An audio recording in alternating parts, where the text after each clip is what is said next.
नमस्कार। आज बात करेंगे एक ऐसे सफर की, एक ऐसे बदलाव की जिसने एक साधारण वकील को पूरी दुनिया के लिए महात्मा बना दिया। ये सिर्फ मोहनदास करमचंद गांधी की कहानी नहीं है, ये उस विचार के जन्म की कहानी है जिसने इतिहास का रुख ही मोड़ दिया। तो सवाल ये उठता है कि आखिर ऐसा हुआ क्या?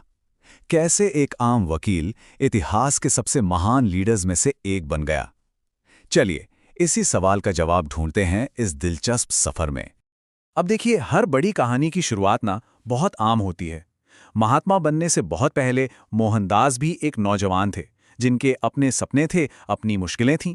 तो चलिए, सबसे पहले उनके शुरुआती दिनों पर ही एक नज़र डालते हैं। तो देखिए, 1869 में पोरबंदर, गुजरात में उनका जन्म हुआ।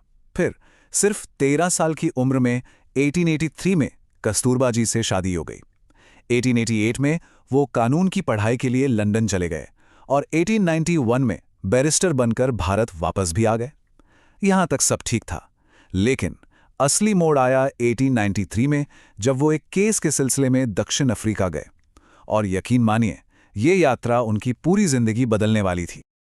और बस यहीं से कहानी पूरी तरह पलट जाती है। दक्षिण अफ्रीका उनके लिए सिर्फ एक देश नहीं था, बल्कि वो एक तरह की भट्ठी साबित हुआ, जहां मोहनदास के विचार तपे और एक बिल्कुल नए दर्शन ने जन्म लिया। ये बस एक आम सी ट्रेन यात्रा होने वाली थी, लेकिन जो हुआ वो बिल्कुल भी आम नहीं था। ये वो पल था जब गांधी का सामना नस्लीय भेदभाव की कड़वी सच्चाई से हुआ, बिल्कुल आमने सामने।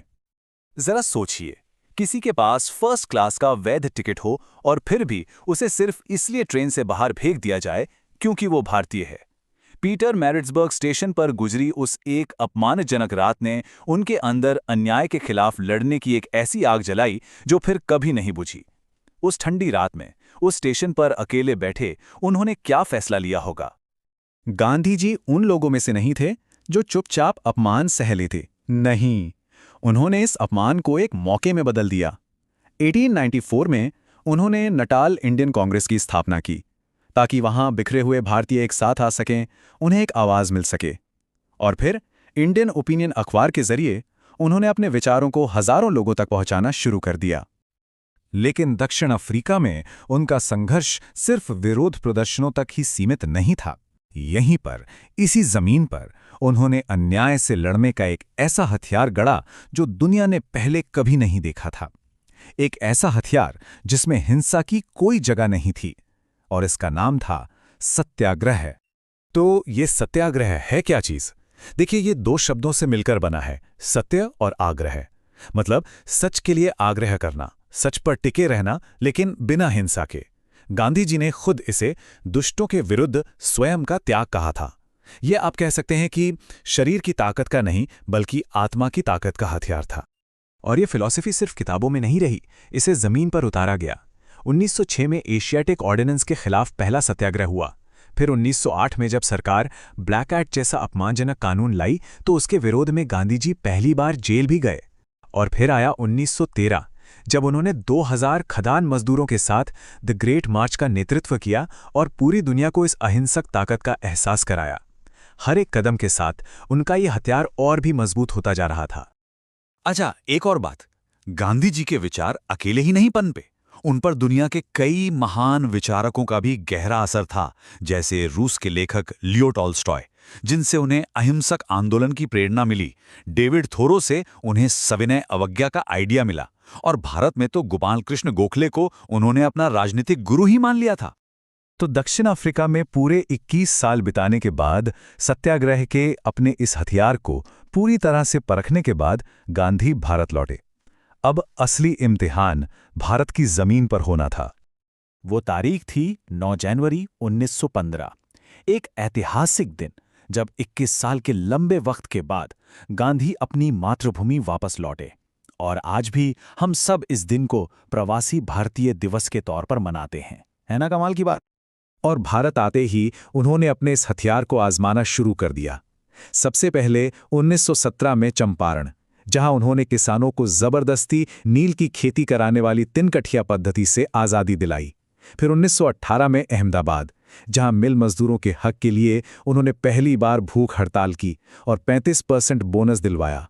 और उसी साल खेड़ा में फसल खराब होने के बावजूद किसानों पर जो टैक्स लगाया गया था उसे माफ करवाया। एक के बाद एक ये 3 जीतें इस बात का सबूत थीं कि सत्याग्रह भारत की जमीन पर भी कामयाब था।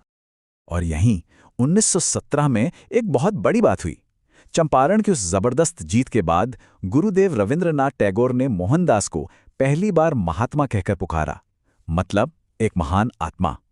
ये उस शख्स के लिए सम्मान था जिसने लाखों लोगों के दिलों में उम्मीद की एक नई किरण जगा दी थी। लेकिन महात्मा तो बस एक शुरुआत थी। जैसे जैसे उनका असर बढ़ता गया, दुनिया भर के लोगों ने उन्हें और भी कई नाम दिए, और हर नाम उनके काम के एक अलग पहलू को दिखाता है।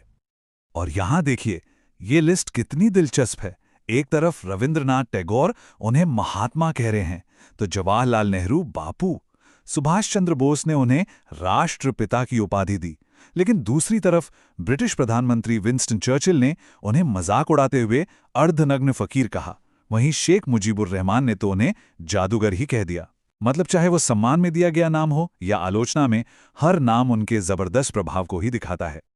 और आखिर में एल्बर्ट आइंस्टीन के इन शब्दों से बेहतर गांधी जी के जीवन को और कौन बयां कर सकता है।